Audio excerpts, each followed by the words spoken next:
karena itu janji, maka Allah menetapkan kepada kita bahwa suami istri itu sebagai pakaian. Bapak Ibu yang dirahmati Allah, masih ada beberapa buah janji lagi yang harus kita, di antaranya janji jual beli, akad jual.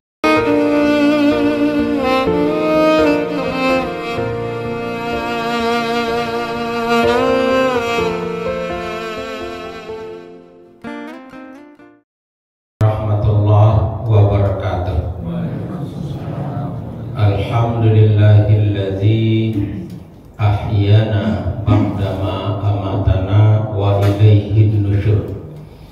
Asyhadu an la ilaha illallah wahdahu la syarikalah wa asyhadu anna Muhammadan abduhu wa rasuluh la nabiyya ba'dah. Allahumma fassalli wa sallim ala hadzal nabiyyil karim Muhammadin wa ala alihi wa sahbihi ajmain.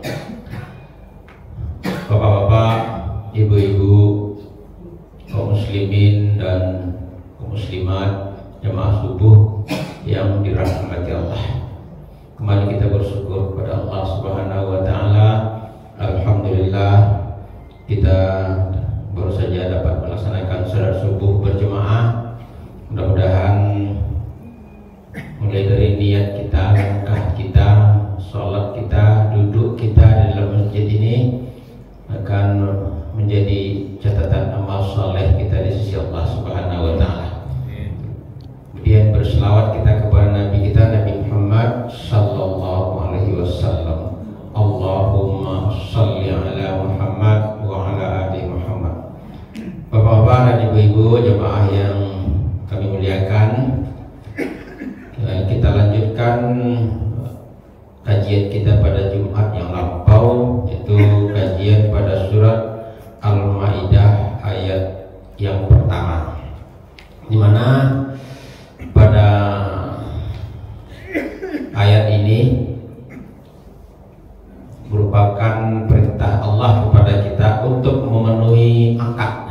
Ya ayyuhallazina amanu aufu bil uqud. Wahai orang-orang yang beriman, penuhilah janji-janjimu, penuhilah akad-akadmu. Di antara janji-janji yang harus kita penuhi itu, yang pertama janji keimanan yang telah kita sampaikan secara ringkas pada Jumat yang lalu. Yang kedua yang harus kita penuhi, sumpah. Silakan jemaah yang dirahmati Allah. Allah Subhanahu wa taala mengingatkan kepada kita bahwa kalaupun kita bersumpah, kadang-kadang kita bersumpah, maka sumpah itu merupakan janji. Tapi sumpah yang baik, ya, sumpah untuk mengerjakan sesuatu. Tapi jangan pernah bersumpah dengan yang buruk. Ya, kalau di kampung-kampung dulu kan pernah kita semua ada, kalau orang-orang tua marah kepada anaknya, sumpah anaknya, itu tak boleh. Itu tidak boleh. Apalagi yang sumpah itu orang tua, ibu, sumpah ibu tuh langsung didengar oleh Allah. Itu boleh. Sekali supaya. Ya, selanjutnya yang harus kita penuhi, akad nikah, janji nikah. Walaupun kita ini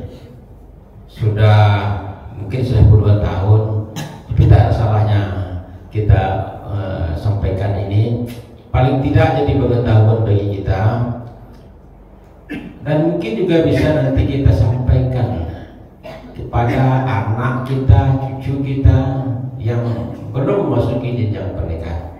Kata Allah dalam Al-Quran surat Ar-Rum, wa min ayatihi an khalaqalakum min anfusikum azwajan litaskunu ilaiha wa ja'ala bainakum mawaddah wa rahmah inna fi dzalika laayatil liqaumin yatafakkarun, kata Allah di dalam surat Ar-Rum.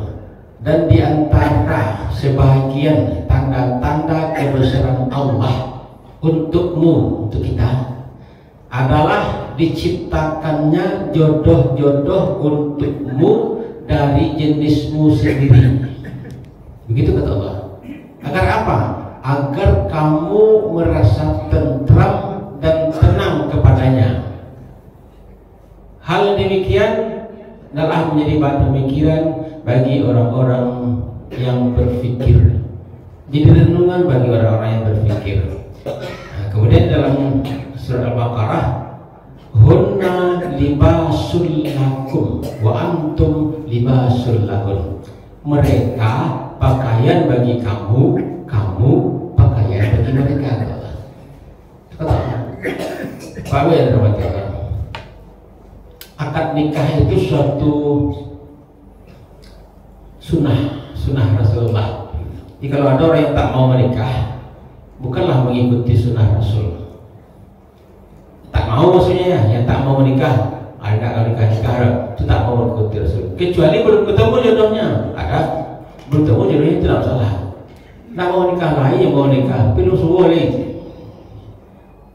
Ya kan kadang-kadang kita kan telah menantu Pak Anule, orang anak sekian, bakulnya kemar, bakulnya menantu.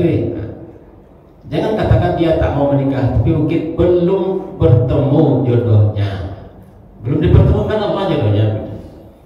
Tapi yakinlah bahwa kita masing-masing itu diciptakan jodohnya oleh Allah. Tak kembali. Dalam pernikahan itu ada akad, kata janji yang harus kita tepati. Kedua belah pihak berjanji. Antara yang laki-laki dan perempuan itu berjanji. Saya dulu pernah jadi petugas yang membantu PPN melaksanakan pernikahan. Jadi kukali saya sudah sampaikan seperti itu. Amin ayatihi an khalaqalakum min anfusikum. Sebahagian dari tanda-tanda kebesaran Allah itu di menikah itu, jodoh itu adalah merupakan tanda-tanda kebesaran Allah. Tak sembarangan itu, Pak. Tanda kebesaran Allah, ayat-ayat Allah. Salah satunya diciptakan jodoh untukmu dari jenismu sendiri. Saya sampaikan begini, Pak. Pernahkah kita berpikir kalau jodoh kita diciptakan oleh Allah tidak sama dengan jenisnya sama kita? Maksudnya tidak sama-sama manusia. Jodoh kita malaikat misalnya, atau yang lainnya, repot gitu, Pak. Tak sama, tak. Apapun tak sama dengan kita. Jadi kita diciptakan, itulah tanda-tanda kebesaran Allah. Allah ciptakan Nabi Adam sendirian. Jadi kalau menurut riwayat itu sudah diciptakan Adam itu sendirian. Dengan siapa dia mau ngomong? Malaikat kan tak selalu mendampinginya, pernah pergi dia, tidak ada apa. Menung-menung aja Adam sendiri. Maka diciptakan oleh Allah jodohnya dari Siti Hawa. Maka baru gembira Adam. Jadi kebesaran Allah itu begitu. Nah, agar apa? Agar kita, kata Allah, merasa tenang, mawaddah warahmah. Nah, kan itu yang sering kalau ada di WA gitu, ada undangan nikah, agar sama itu tak boleh sebut seperti itu. Kalau menyebut doa itu sampai-sampai, Pak, ya. Tak ada artinya itu. Kalau mau menulis ucapan doa, ucapan selamat kepada orang yang akan menikah atau anak-anak kita, tulislah lengkap-lengkap mawaddah warahmah. Nah, gitu. Jangan sama-sama itu tidak ada artinya. Sama dengan menulis ya was itu kalau diartikan tuh artinya jelek sekali, buruk. Jadi kalau bagaimana? Buatlah sekurang-kurangnya buat assalamualaikum. Nah, begitu buat di WA, di grup-grup WA itu buat assalamualaikum. Lengkap seperti itu. Itu paling sedikit. Kalau enggak, warahmatullahi wabarakatuh. Assalamualaikum warahmatullahi. Mau lengkap lagi, warahmatullahi wabarakatuh. Assalamualaikum warahmatullahi wabarakatuh. Jangan asbb. Tak ada itu artinya berdosa kita. Jadi kalau menulis doa-doa jangan dipendekkan. Kita sering semoga semua. Apa itu semua?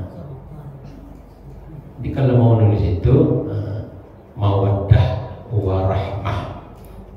Ya. Jadi mawaddah warahmah itu rasa di hati kita. Rasa mawaddah itu rasa cinta. Itu biasanya lebih dominan bagi pasangan-pasangan yang muda-muda. Kalau kita sekarang itu lebih banyak warahmahnya, Pak. Ya, Pak, Ibu, kita di rumah tangga itu lebih banyak warahmahnya, rahmahnya yang banyak. Kan ada lagi begitu begitu. Tapi rasa saling membutuhkan itu yang ada sekarang. Walaupun sudah tua tak ketemu Tuhan susah juga. Nah, itulah yang nikmat Allah, itulah kebesaran Allah. Jadi jangan disia-siakan itu. Jangan penuhi janji itu. Maka kata Nabi, pernah Muawiyah bin Haidah al-Qusairi radhiyallahu anhu bertanya kepada Nabi, wahai Rasulullah, apa hak istri yang wajib kami penuhi? Apa hak istri yang wajib kami penuhi? Kata Nabi, berilah makan kepadanya jika kamu makan. Jikalau makan, beri makan kepada istri.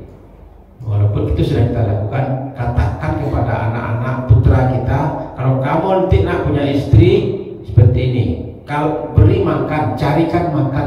Jadi yang bertanggung jawab mencarikan makan di keluarga itu memang laki-laki. Nah, bagaimana? Itu kewajiban, wajib hukumnya laki-laki itu mencari nafkah. Bagaimana kalau perempuan juga bekerja? Itu sunat, tak wajib dia. Tak wajib. Kalau simpannya uang silakan. Kemudian apa lagi? Berilah pakaian kepadanya jika kamu berpakaian. Kalau beli baju apa-apa, jurayo, beli ribu. Katakan kepada anak-anak kita nanti jadi pengetahuan bagi kita, membelikan sesuatu untuk pakaian itu menutup aurat itu kewajiban. Tidak untuk gaya-gaya. Mau berpakaian, kata Nabi, berikan pakaian. Jika dan jangan kamu memukul. Tak boleh Nabi. Jangan pernah memukul.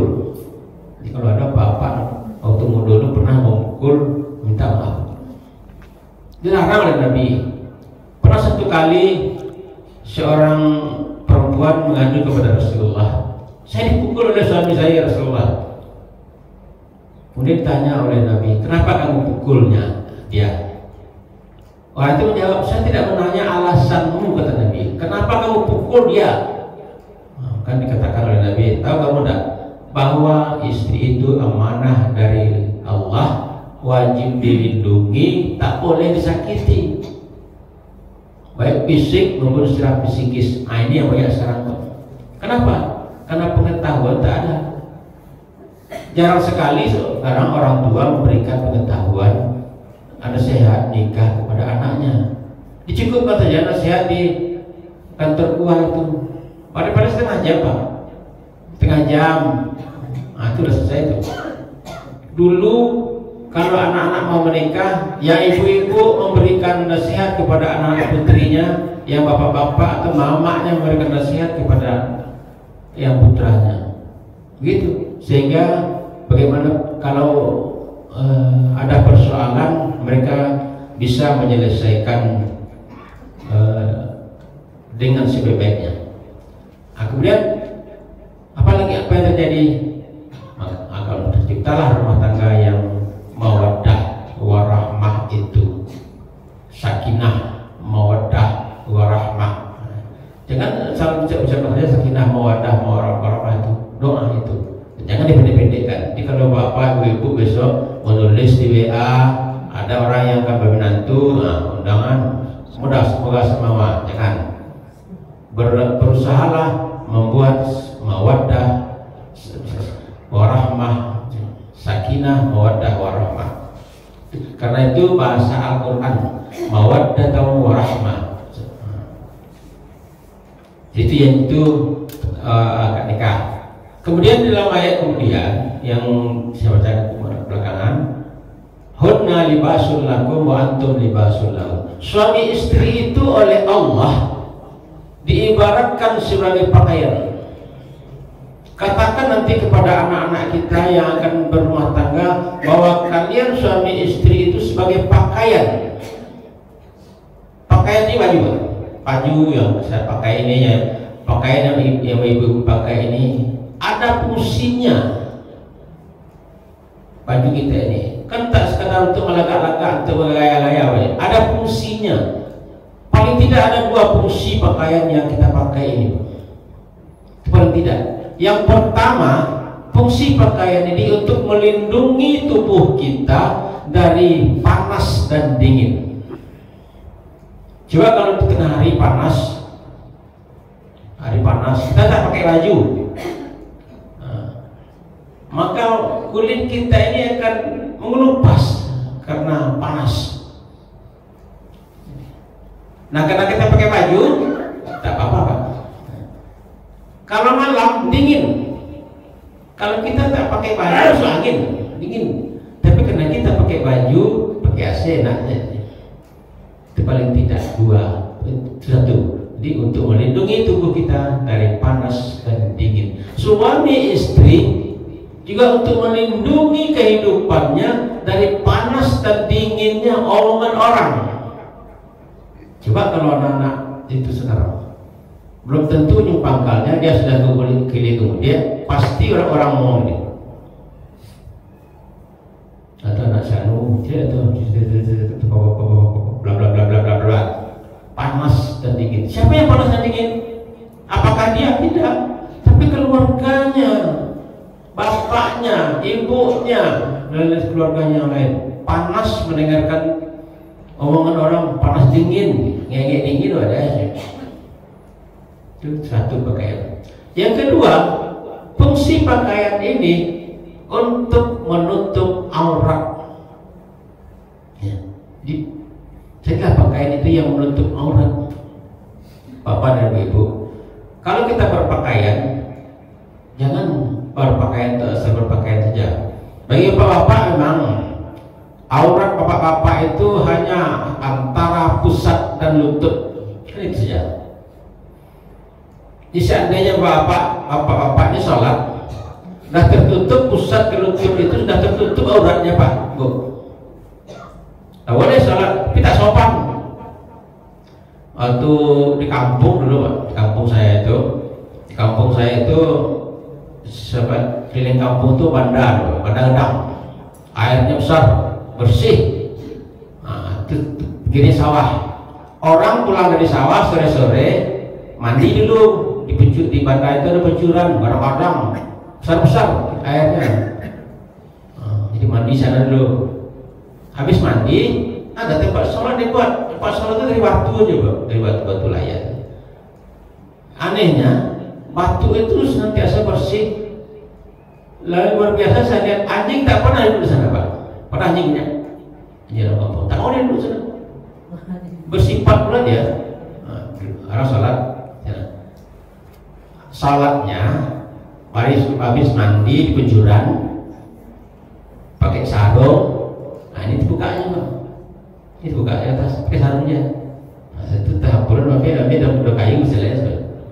Nggak tahu saya tak apa-apa. Tapi begitu pula orang kampung itu dia sholat asar. Sahkah sholatnya dengan begitu? Hanya dengan kain sarung tutup sampai pusing Pak. Tuh pakai sarung itu sholatnya sah. Auratnya nggak tutup. Yang ini tak auratnya, tapi tak sopan. Kenapa tak sopan? Saya katakan pada waktu sudah agak mengerti-ngerti juga saya tanya, kalau seperti itu selalu sah kah? Sah, berarti udah ada. Saya tanya, kalau besok pagi bapak atau kakak pergi ke kantor di negari, pegawai urusannya Pak Wali, kami kan wali negari itu. Kau minta tanda tangan ke Pak Wali, Untuk itu sebab lima baik. Tak segan awak. Tak mau dia. Segan. Sekarang tadi itu sholat menghadap Allah tapi tak pakai baju je. Menghadap wali negari baju cacat. Maka mana yang tinggi wali negari pada Allah? Maka sebenarnya mulai ada dirubah sedikit. Jadi kalau sholat itu Bapak pakailah pakaian yang menutup aurat dan sopan. Maka kata Nabi, pakailah pakaianmu yang bagus kalau ke masjid. Jika kalau pegang saji ke pakai caca Bapak. Dia nyunturi rayo saya. Rayo itu salat sunat. Salat subuh ke wajib, maka salat subuh pakai pakaian yang bagus. Nah, yang bersih, tidak perlu baru, tidak harus baru terus. Itu pakaian. Nah, pakaian itu agar dia berfungsi sebagai apa? Fungsinya sebagai penutup aurat itu untuk menutup malu. Ya. Jadi kalau orang sudah tidak menikah, tapi kemana-mana macam-macam, yang kumpul kebo namanya, yang sama levet namanya, segala macam malu. Itu berdosa. Untuk menghilangkan dari dosa itu, itulah yang fungsi pakaian. Di paling tidak dua fungsi pakaian itu. Kemudian pakaian itu bagaimana? Apakah pakaian kita harus baru, Pak? Sudah dipakai, buat rumah buang, balik baru sekali. Tidak begitu. Tak cukup uang kita kalau pakaian seperti itu. Tapi bagaimana? Pakaian ini kata saya sampai kepada anak-anak dulu. Kalau dia kotor, dicuci. Kalau dia kusut, didobi. Ya, kan dia begitu pakaian apa? Kalau kumuah, dicuci, disosah secara potong. Nah, kalau dia kusut, didobi, digosok. Sehingga kita senang pakainya. Walaupun sudah dipakai kusut lagi, itu apa? Apa artinya? Suami istri itu sebagai pakaian harus saling memelihara, saling menjaga. Itulah janji nikah. Saling memelihara, saling menikah, saling menjaga. Kalau satu sakit, yang satu yang ngurus. Suami sakit, istri yang ngurus. Istri sakit, suami yang ngurus harusnya. Sekarang ada di kita Pak. Dialah apa? Kalau istrinya sakit, suami tak mau ngurus. Orang lain ngurus. Nah, tidak perlu berfungsi sebagai pakaian. Nah, itu janji kita sebenarnya dalam nikah. Jangka itu adalah amanah Allah dan sunnah Rasulullah. Maka dari itu hendaknya kita itu dalam berumah tangga memenuhi janji akad nikah itu harus mempunyai pengetahuan dasar tentang nikah itu. Kan kalau orang-orang baru saja menikah itu, kalau dulu saya bimbing yang laki-laki itu mengucapkan sigat taklid, tak namanya. Ada buku nikahnya. Bapak ibu nanti kalau cari buku nikahnya di bagian belakang itu namanya sigat taklid. Itu sumpah, itu janji itu. Memang diucapkan oleh laki-laki. Ada 4 di sana. Yang paling tidak, kalau salah satu saja yang 4 itu terlanggar, nah itu bisa ibu menuntut. Ya, yang punya menuntut ibu tidak rela, ya. Itu tidak ditinggalkan, disakiti, tidak diberi nafkah, dicuekin saja. Nah 4 itu, kalau salah satu, kalau tidak rela maka bisa menuntut. Tapi tidak seperti itu. Yaitu yang karena itu janji, maka Allah menetapkan kepada kita bahwa suami istri itu sebagai pakaian. Bapak Ibu yang dirahmati Allah, masih ada beberapa buah janji lagi yang harus kita, di antaranya janji jual beli. Nah, akad jual beli. Tapi kalau jual beli dari dulu itu kan mungkin ada jual beli itu yang tidak langsung. Maka salah satu dari akad jual beli itu jangan pernah ada yang dirugikan. Jangan pernah ada yang dirugikan. Pernah beberapa waktu yang lalu pernah kita bahas tentang jual beli ini. Yang dirugikan itu maksudnya timbangannya, takarannya, dan lain-lain sebagainya. Itu merupakan akad jual beli. Kemudian kita memang disuruh memenuhi janji-janji yang ada dalam kehidupan kita ini. Janji kepada manusia. Kalau kita yang mudah-mudahan saya berjanji, Pak. Jadi begini, Pak, Bu, bisa datang ke rumah saya. Setelah mau gaji sedih, itu janji. Kalau jadi itu berarti kita sudah mengkadimkan mayuwanan, ayo betul-betul kada tambah. Jangan berjanji seperti itu. Jadi kalau kita berjanji, maka ucapkanlah dengan semoga kalau Allah mengizinkan. Biasa ucapan kita insya Allah. Jadi kalau kita berjanji sesuatu dengan orang lain, ucapkanlah selalu insya Allah. Mudah-mudahan Allah mengizinkan. Dan jangan terbalik, Pak. Banyak terbalik. Ucapkan insya Allah itu. Ketemu kita dengan saudara-saudara kita, teman-teman kita yang sudah lama tak ketemu, katanya, Mbak ini kok, sehat-sehat. Insya Allah salah. Tak bersyukur kita kepada Allah. Ini apa? Kalau kita bertemu dengan teman kita, dengan orang lain, ditanya bagaimana kabar kita, ada sehat-sehat, maka jawablah alhamdulillah.